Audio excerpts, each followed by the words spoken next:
저는 16일 날 아침에 새벽 기도를 끝나고 갔다가 잠시 눈을 붙이고 일어났는데 TV에서 세월호가 침몰되는 것들을 봤습니다. 처음에는 그냥 다 구조하겠거니 우리가 다 그런 마음이었습니다. 헬리콥터도 왔었고 군함도 왔었고 어선들도 있었고 굉장히 안타까운 일이지만 다 구조되겠구나. 또 얼마 후에 저는 구조됐다 이런 소식도 들렸습니다. 그날 밤에 이주연 집사 할머니가 돌아가셨었고 그 전에 저희가 장례 예배를 드리려고 그 곳에 갔었습니다. 장례 예배를 드리고 앉아서 이야기를 나누는데 제가 그날 뉴스를 잘 못 봤었습니다. 세월호가 거의 70% 이상 침몰했다는 얘기를 들었는데 아이들이 한 명도 나오지 못했다는 얘기를 우리가 들었습니다. 목요일 날 아침에 목사가 어려운 게 설교를 해야 되는 겁니다. 설교를 그냥 설교를 했습니다. 목요일 날 아침에. 그리고 같이 기도하고 하나님께서 도와주시지 않겠느냐. 그런데 17일 날 상황은 더 나빠졌습니다. 그리고 18일 날 아침에 이 본문이 우리의 본문이었습니다. 그날 새벽 기도에 참석했던 분들은 기억하실 텐데 제가 그날 설교를 못했습니다. 오늘처럼 이 한 절을 읽고 하나님 너무 원망스럽습니다. 그리고 그냥 기도하십시다. 그리고 내려가서 같이 기도를 했었습니다. 저는 엘리엘리 라마 사박단위가 오늘 주보에도 칼럼에 그날 그 20일 날 썼던 것을 그대로 실어놨습니다. 거기서 지금 한 걸음도 달라지지 않았습니다. 이 말씀이 무슨 뜻인지 잘 압니다. 그럼에도 불구하고 예수 그리스도께서 하나님을 원망하셨다. 어떻게 나에게 이러실 수 있습니까? 나의 하나님 어찌하여 나를 버릴 수가 있습니까? 그런 원망의 말씀으로 들었고 지금도 저는 그렇게 생각합니다. 하나님 예수께서 십자가에 죽으신 것이 내가 곧 부활할 거라는 걸 알기 때문에 주님으로부터 버림받은 혹은 그 십자가의 고통을 그냥 눈 한번 찔끔 감으면 지나갈 것이야. 그런 마음으로 십자가에 달리시지 않았다고 생각합니다. 예수 그리스도는 엄청난 원망과 그리고 분노와 실망감과 좌절감을 느꼈을 것입니다. 세월호 사건을 맞이하면서 유가족뿐 아니라 우리 전 국민이 그런 실망을 겪었습니다. 그날 이후로 아까 영상에 보듯이 우리 교회는 여러 자리에서 유가족들과 또 진실을 규명을 위해서 함께하기 위해서 여러 노력을 했습니다. 4월 20일 날이 부활절이었습니다. 부활절 예배를 청년들이 칸타타를 준비했습니다. 이걸 어떻게 해야 되는가 고민이 많았습니다. 기독교 윤리 실천 운동에서 부활절을 좀 간소화하자라고 하는 제안문이 왔습니다. 운영위원들과 의논하고 청년들과 의논하고 그리고 그날 칸타타를 하되 박수를 치지 말고 우리가 다 노란색 이모티콘을 하고 추모하는 마음과 부활의 마음을 함께 나누자. 이렇게 그날 우리가 부활절을 그렇게 지냈습니다. 예배가 끝나자 한 가족 부부가 저를 쫓아서 2층 복도까지 쫓아 올라왔습니다. 그분은 굉장히 심각했습니다. 목사님, 저는 30년 동안 신앙생활을 했는데 예배를 오늘 안 드린 것 같다. 이런 부활절 예배는 처음이다. 그렇게 항의를 했습니다. 어떻게 부활의 기쁜 날, 예수 그리스도의 기쁜 날, 세상적인 일로 예수님의 부활이 침해당할 수 있느냐. 항의를 했습니다. 제가 계속 설득을 했습니다. 장례가 났습니다. 장례가 난 겁니다. 그래서 우리는 그 장례식에 참여하고 있는 것이고 부활도 그때 당시에는 그렇게 기쁜 날만은 아니었다. 우리가 같은 마음으로 부활도 기념하고 이 슬픔에도 동참할 수 있지 않겠습니까? 자기는 동의할 수 없다.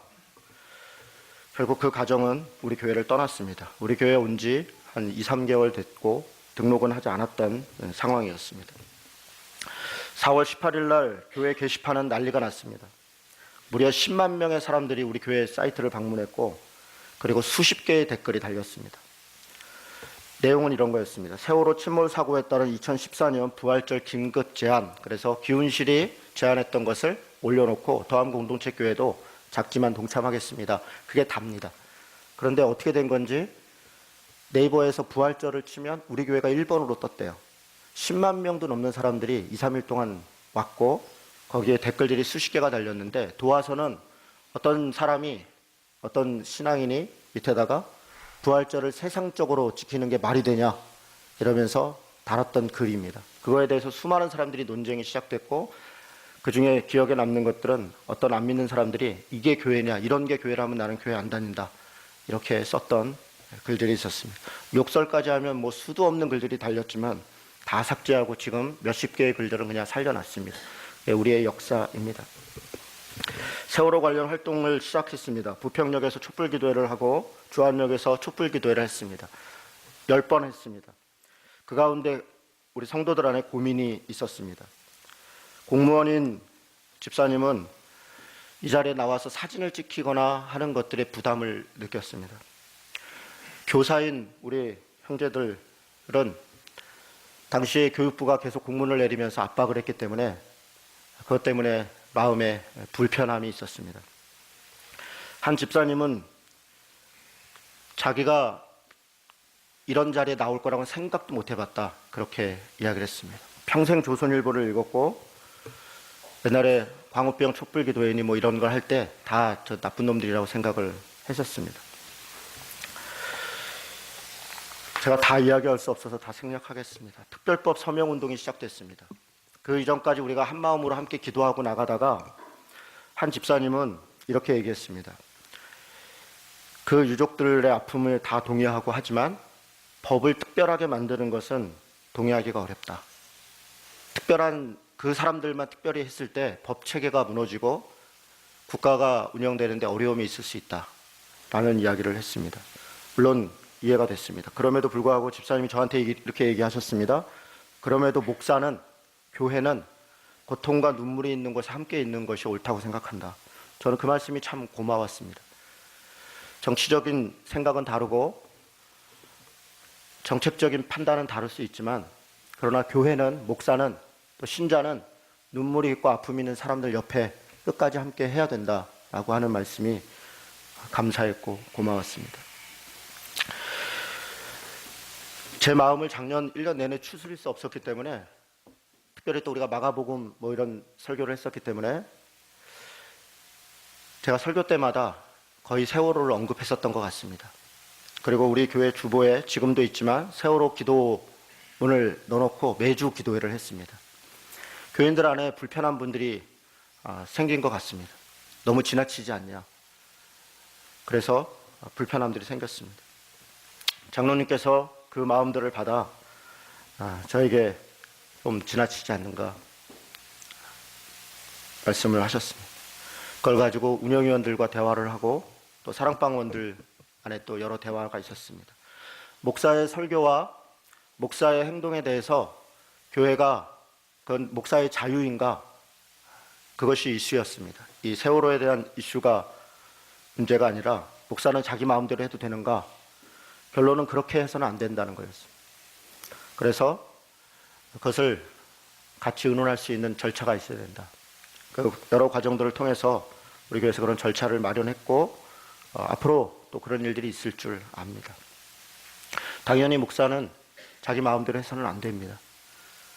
그리고 지나친 부분에 대해서는 때로는 장로가, 때로는 운영위원회가, 때로는 교인총회가 그것을 이야기하고 그 결과를 존중하고 따라야 되는 것이 공적인 직임자로서의 책임이라고 생각합니다.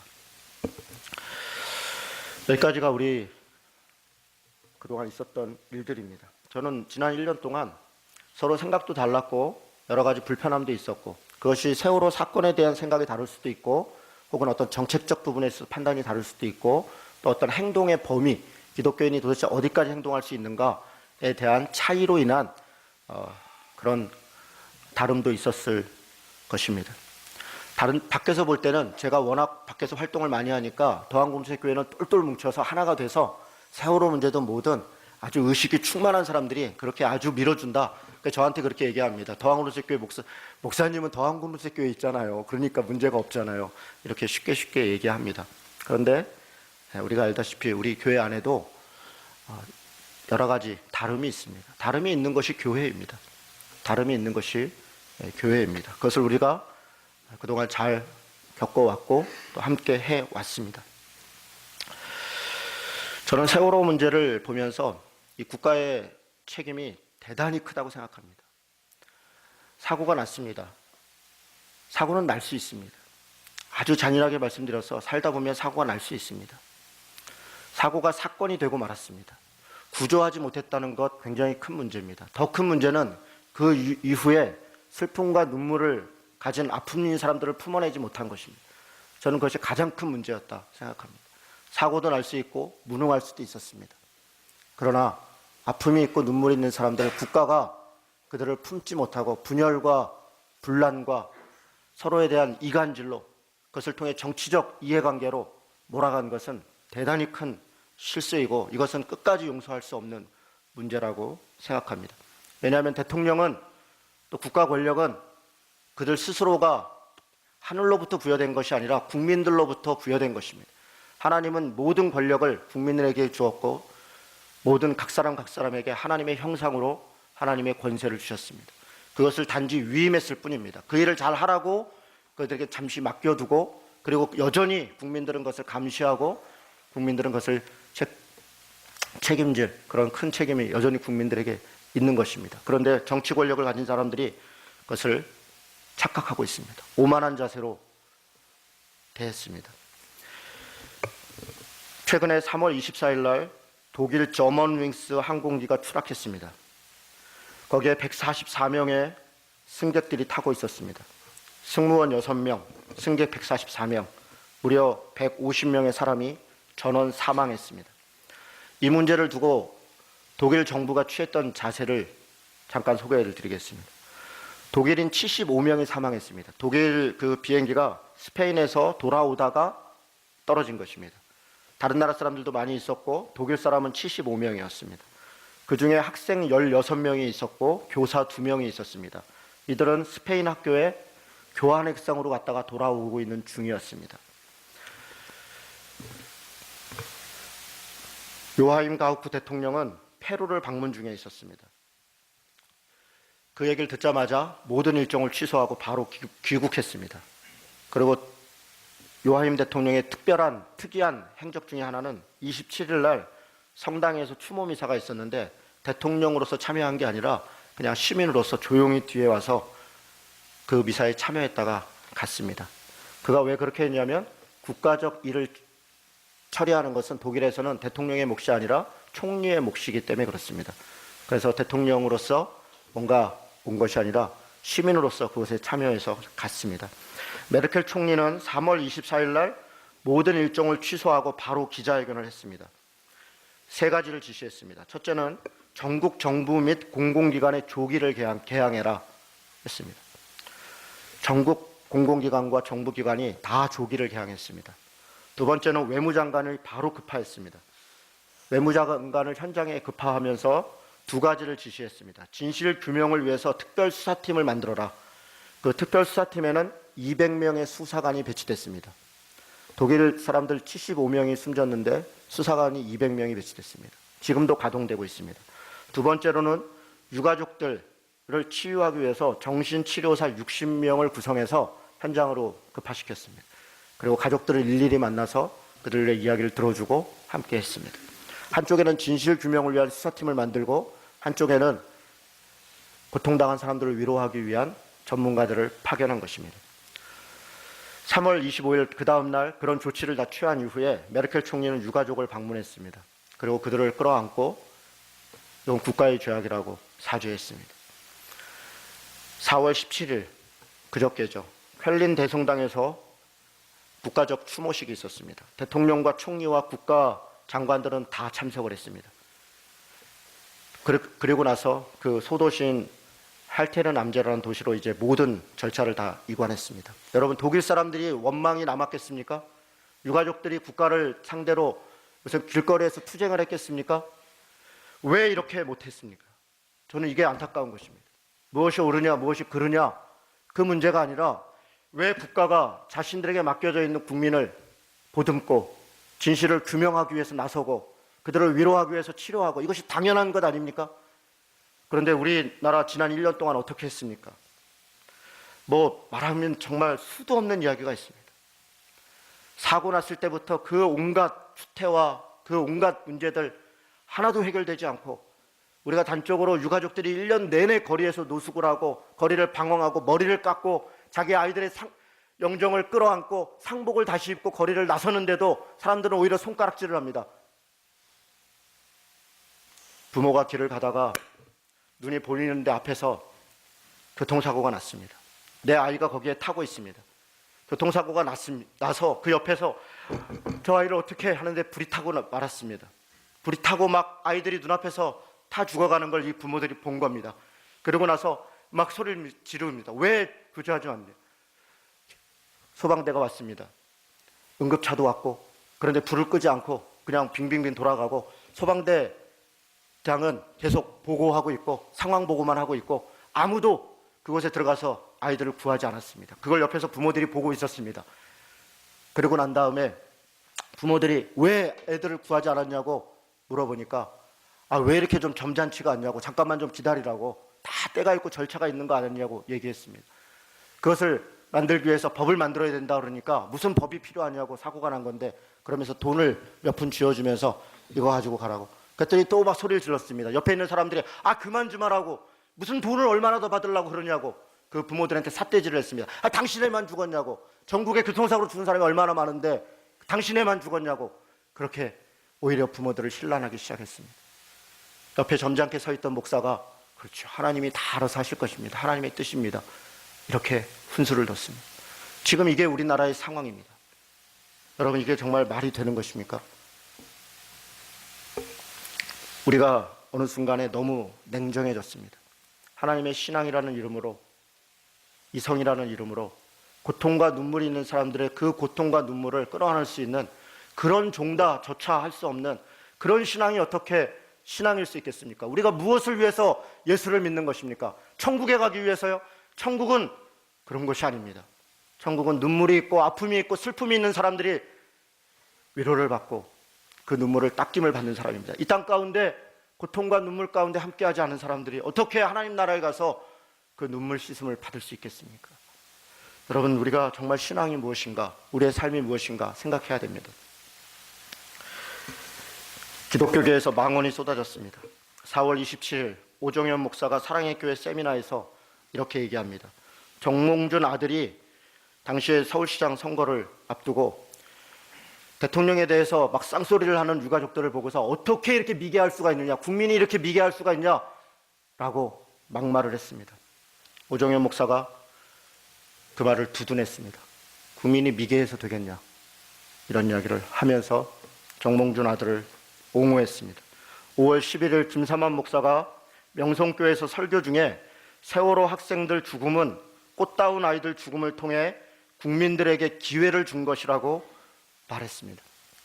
어떤 하나님이 아이들 250명을 죽여서 우리에게 깨달음을 주겠습니까? 그 죽음 앞에 우리가 깨닫고 우리가 돌이켜야 되는 것이지, 그 죽음이 우리를 깨닫게 하기 위한 대가란 말입니까? 이런 망언을 목사가 설교 중에 하는 것을 사람들이 듣고 앉아서 아멘을 하고 있다니, 이런 잔인한 종교가 어디가 있습니까? 5월 20일 날 조광쟁 목사라는 사람은 한기총 부회장입니다. 임원회에서 이렇게 얘기합니다. 가난한 애들이 왜 제주도까지 수학여행 가다가 이런 난리를 만들었냐, 설악산이나 불국사를 갔어야지. 이게 한기총 부회장이라는 사람의 발언이었습니다. 5월 25일 날 정광훈 목사는, 그 교회 이름은 사랑제일교회입니다. 설교 중에 전몽준 아들 발언을 두드라면서 세월호 진상규명을 요구하는 자들은 친북 좌파들이다, 매도를 했습니다. 앞권은 6월 1일이었습니다. 기독교계가 다 모여서 세월호 참사 위로 및 회복을 위한 한국교회 연합 기도회를 열었습니다. 소위 교계 지도자라는 사람들이 다 모였습니다. 장소는 명성교회였습니다. 그리고 그 세월호 참사 위로와 회복을 위한 연합 기도회에 초청된 사람은 박근혜 대통령 한 명이었습니다. 유가족들은 초청되지 못했습니다. 대통령이 눈물을 흘리면서 그 애통에 했다고 대통령을 위로하는 것이 세월호 참사 위로와 회복을 위한 한국교회 연합기도회라는 이름으로 해야 된다는 것입니까? 이것이 한국교회 현재의 모습입니다. 그것은 움직일 수 없는 역사적 사실입니다. 물론 많은 그리스도인들이, 목회자들이 그들과 함께 했습니다.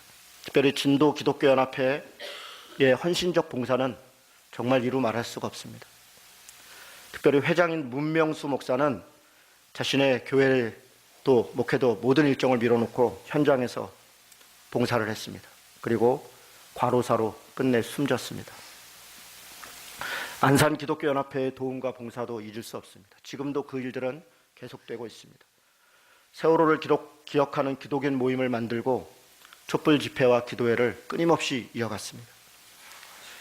민주쟁취 기독교 행동이라고 하는 모임들이 만들어지고 단식을 했습니다. 김홍술 목사와 박인성 목사는 40일간 단식을 했습니다. 교회 1.0 목회자 운동은 8월 달부터 광화문에다 천막 카페를 만들었습니다. 그리고 오가는 사람들에게 커피를 나누기 시작했습니다. 이 천막 카페를 하면서 제가 잊을 수 없는 장면이 하나 있습니다. 그 서명대가 있는데 서명받는 분 중에 조미선 집사라는 분이 있습니다. 이분은 대조동 순복음교회 집사입니다. 그곳에서는 세월호에 대해서 새자도 끊을 수 없는 분위기입니다. 이분이 그런데 대학 강사를 하고 있는 영어 강사를 하는 분인데 강의를 하는 시간 외에는 광화문에 나와서 서명운동을 했습니다. 그런데 이분이 마음에 상처를 받았습니다. 가톨릭 신부님들, 수녀님들, 스님들이 많이 와서 위로하는데 목사들과 기독교인들은 안 보이는 것 같은 거예요. 사실은 많이 있습니다. 근데 우리는 티가 잘 안 나죠. 꼭 티를 내야 되는 것도 아닙니다. 근데 천막 카페가 만들어졌습니다. 교회 2.0 목회자 운동의 이름으로 만들어지자 이분이 너무 그것이 좋았습니다. 그래서 제가 거기 가 있으면 봉사자들을 데리고 카페로 데리고 와요. 그러면서 일부러 우리가 목사라는 티를 낸 게 하나도 없습니다. 그냥 티셔츠 입고 청바지 입고 그래서 돕는데 와서 이분이 목사님이야. 어느 교회 목사님이야. 이렇게 인사를 시키는 거예요. 무조건. 왜 그랬겠습니까?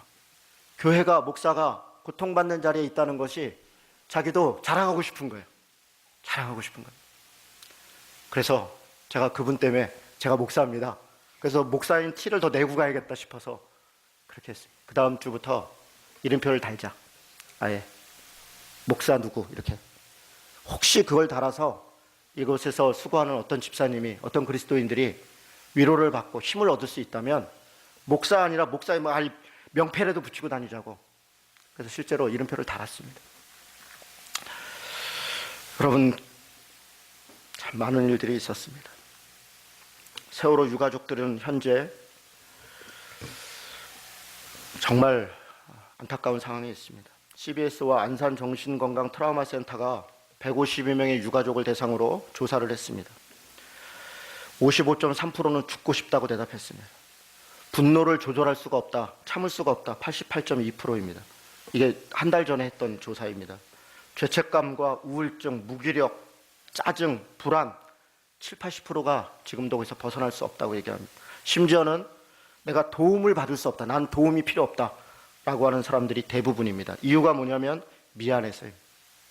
자기가 뭔가 도움을 받는 게 아이들한테 미안해서, 내 아이한테 미안해서 나는 도움을 받을 수 없다 얘기합니다. 77%가 전혀 회복되지 않았다 이야기합니다. 도대체 어떻게 잊을 수가 있습니까? 잊으한다면 잊을 수 있는 것입니까?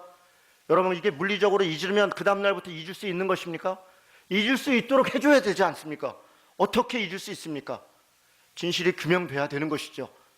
국가가 나서서 자신들의 책임을 다해야 되는 것이죠. 세월호 특별법 문제가 벌어졌습니다. 여차저차해서 정말 반껍데기도 안 되는 그런 특별법이 만들어졌습니다. 기간만 얘기하면 1년간 활동하게 돼 있습니다. 원래 유가족들이 요구한 법은 2년 그리고 1년 더 최장 3년 동안 사실 그 정도는 해야 됩니다. 당시 새누리당은 6개월짜리를 가지고 나왔습니다. 6개월 조사 특별법을 가지고 왔습니다. 밀고 당기기 해서 합의를 본 게 1년짜리입니다. 6개월 연장할 수 있습니다. 120명 이내에 구성하도록 했습니다. 올해 1월부터 시작이 됐습니다. 그런데 조사위원들이 구성돼서 임명장을 받은 건 4월 달이었습니다. 박근혜 대통령이 끝까지 임명장을 주지 않다가 이완구 총리가 들어온 다음에 총리가 대신 임명장을 줬습니다. 이건 대통령 산하에 만들어진 조사위원회인데 총리가 줬습니다. 그리고 시행령이 발표됐습니다. 시행령이라고 하는 것은 대통령령입니다. 법을 제대로 수행하기 위해서 세부적 규칙을 만든 것입니다. 120명 이내로 구성될 수 있도록 한 것을 90명으로 줄였습니다. 그 90명 중에 과반수 이상을 다 공무원들로 채웠습니다. 3개 분과가 있는데 그 분과를 사무처를 만들고 기획실장을 공무원들이 장악하고 분과위원장들을 다 무력화시켰습니다. 제일 앞권은 조사 1과장입니다. 조사 1과장이라고 하는 사람이 가장 중요한 역할을 해야 되는데 이 사람은 당연히 해양수산부 상관 수산부에서 파견한 공무원이고 이 사람의 권한을 뭐라고 해놨냐면 정부의 진상조사 결과를 분석하고 조사하는 것, 이게 그 사람의 임무입니다. 이게 무슨 의미인지 여러분 언뜻 안 들어올 수 있을 것입니다. 정부가 진상조사를 하면 그거를 분석하는 역할을 하라는 겁니다. 직접 조사하지 말고, 여러분 이게 어떻게 특별법입니까? 조사위원회는 해양수산부 산하에 있는 것이 아니라 대통령 산하의 독립적 기구로 있는 것입니다. 그런데 그들이 어떻게 이런 법을 만들어서 상위법인 법을 무력화시키는 이런 법을 만들었습니다. 여러분이 가족이라면 국가가 하는 일이니까 받아들일 수 있겠습니까? 벌써 4개월이 지났습니다. 이걸 받아들일 수 있겠습니까? 받아들일 수 없다고 절규했습니다. 그리고 거리로 나왔습니다. 그들이 선택할 수 있는 게 아무것도 없었습니다. 42일간 단식했던 김영호 씨는 광화문의 천막에서 자는 것도 이제 사치다. 비닐을 덮고 비가 오는데 광화문 바닥에 누워서 지금까지 일주일 이상을 잠을 자고 있습니다. 그래도 시행령을 철회하지 않으니까 가족들이 삭발을 했습니다. 52명이 삭발을 했습니다. 그리고 그 다음 날 20몇 명이 또 삭발해서 80명이 삭발을 했습니다.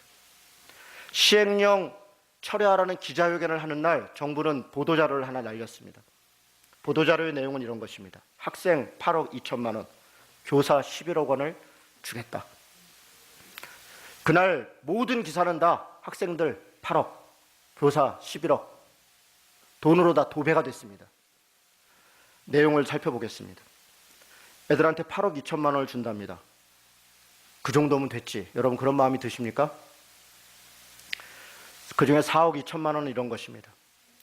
17살 아이가 죽은 것입니다. 걔가 일상적으로 생활을 했을 때 노동 연령까지 벌 수 있는 돈을 4억 2천으로 본 겁니다. 30년을 일한다고 봅시다. 1년에 1,000만 원이면 30억입니다. 3억입니다. 1년에 2천만 원이면 60억입니다. 그런데 국가 기준이 있기 때문에 4억 2천입니다. 4억 2천이 많습니까? 그 아이들이 살아서 평생 4억 2천을 벌 수 있는데 그걸 받는 게 여러분 많다고 생각합니까? 1억은 보험금입니다. 정부가 주는 것도 아닙니다. 이것을 여기다 집어넣는 것은 완전히 사기입니다. 보험금 1억이 나옵니다. 나머지 3억은 국민들이 성금한 1,250억 가까이 되는 돈을 머릿수대로 나누니까 3억이 된다는 겁니다. 이게 답니다. 문제는 뭡니까? 정부가 책임을 지는 게 하나도 없다는 겁니다. 지금 유가족들은 뭐라고 얘기하냐면 10억, 8억 안 받겠다. 단돈 1,000만 원을 줘도 정부가 잘못했다. 그래서 배상한다. 그 돈을 내놓으라는 겁니다. 정부가 잘못했다는 걸 인정하라는 겁니다. 정부가 잘못하지 않았습니까? 박근혜 대통령은 팽목항에 와서 얘기했습니다. 여기 중에서 한 명이라도 제대로 처리하지 않으면 다 옷 벗을 각오해라. 그 중에 옷 벗을 사람 한 사람도 없습니다. 해경을 해체한다고요? 해경의 과장급만 지금 실형 선고받았습니다. 유병원이요? 여러분 정말 할 얘기들이 너무너무 많습니다. 도대체 여러분 무엇을 보고 있습니까? 진실이 규명됐다고요? 여러분 이런 돈을 8억 원, 10억 원을 여러분에게 던져주고 어저께 광화문에서 엄마가 이렇게 얘기하면 여러분 8억 받으니까 부러우시죠? 내가 이제 부자가 됐어요. 여러분 이 돈 받고 싶으면 여러분 애들을 맹골수도에 그 바다에 빠뜨리세요. 그러면 이 돈 준대요. 그러면서 그 엄마가 이렇게 얘기합니다. 이 돈 받고 나 이민 갈 거예요. 난 더 이상 이 사람이 못 살아요. 나는 부자로 살 거예요. 여러분 어떻게 이렇게 잔인할 수가 있습니까? 당연히 줘야 될 보상을 어떻게 이렇게 할 수가 있어요? 이런 분들이야말로 몰래 줘야 되는 거 아닙니까? 더군다나 돈을 주는 것에는 설명회가 인천에서 첫 번 열렸습니다. 열렸는데 일반인 유가족들 100명이 참석했습니다. 그들 중에 반은 서명했고 반은 안 했는데 각서를 내놓은 것. 더 이상 정부의 책임을 요구하지 않는다.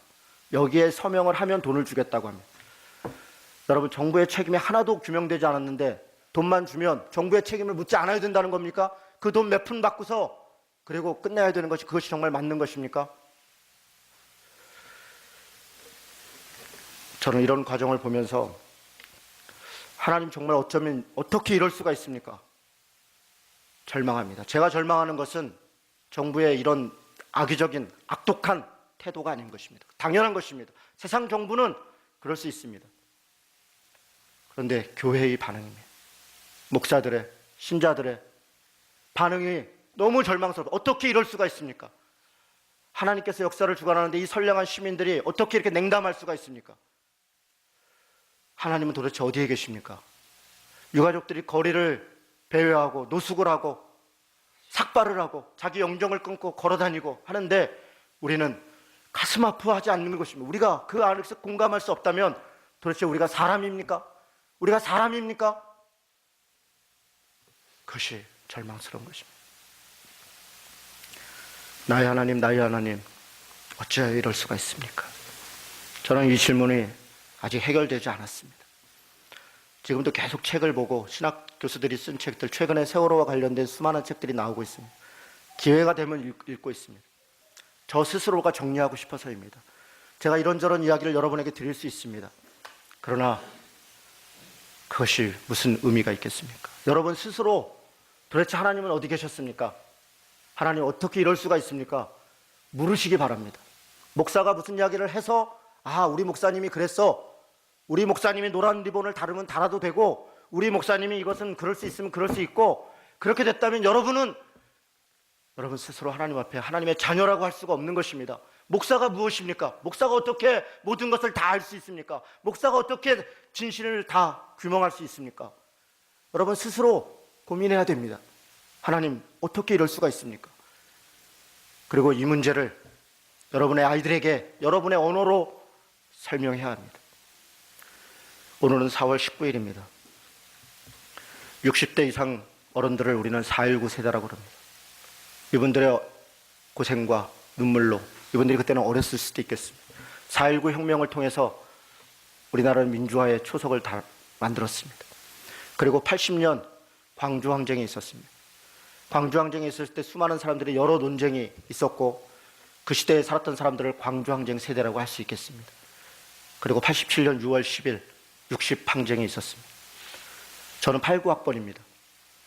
저는 아마 60항쟁 세대라고 할 수 있겠습니다. 저는 사실 그때 비겁한 게 아니라 무식했습니다. 87년 6월 10일에 저는 고등학교 2학년이었습니다. 전철을 타고 어디를 가고 있는데 지하철 안으로 체류탄이 떨어져서 지하철이 멈추고 다 종로에서 위로 다 사람들이 올라갔습니다. 저도 위로 올라왔습니다.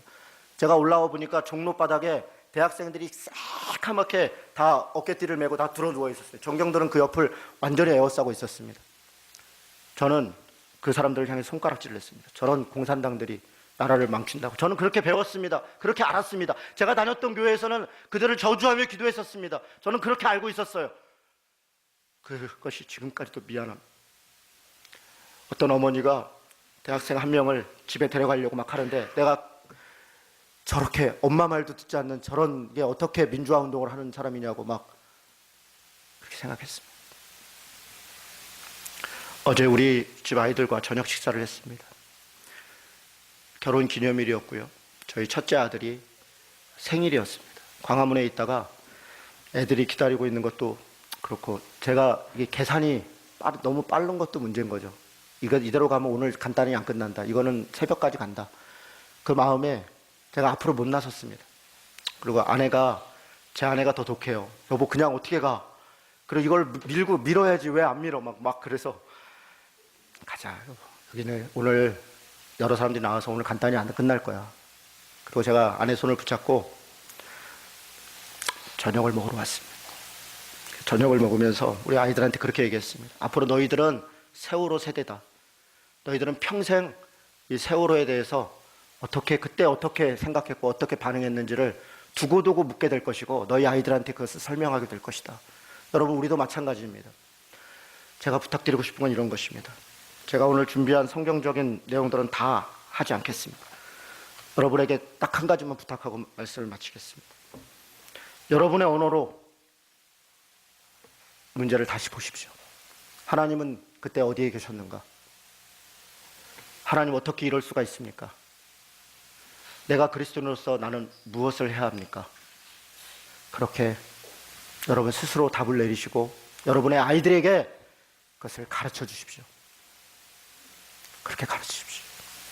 우리 목사님이 이랬어. 그렇게 가르치지 마시고 내가 기도하고 내가 말씀을 보니 이래. 그래서 하면 좋겠습니다. 마지막으로 이 얘기하고 마칩니다. 프란치스코 교황이 왔었습니다. 고통당하는 이웃에게 중립은 없다. 그렇습니다. 중립은 없습니다. 진실이 중립입니다. 정의가 중립입니다. 옳은 것이 옳은 것입니다. 마틴 루터 킹이 얘기합니다. 사회적 전환기의 최대 비극은 악한 사람들의 거친 아우성이 아니라 선한 사람들의 소름 끼치는 침묵이다. 단테라는 사람이 이렇게 얘기했답니다. 지옥에서 가장 뜨거운 자리는 중립을 지킨 자들을 위해 예비되어 있다. 저는 이 말들을 믿습니다. 왜냐하면 중립은 없습니다. 진실이, 정의가, 진리가 그것이 중립입니다. 우리가 가야 될 것은 바로 그 길인 줄 믿습니다. 같이 기도하겠습니다.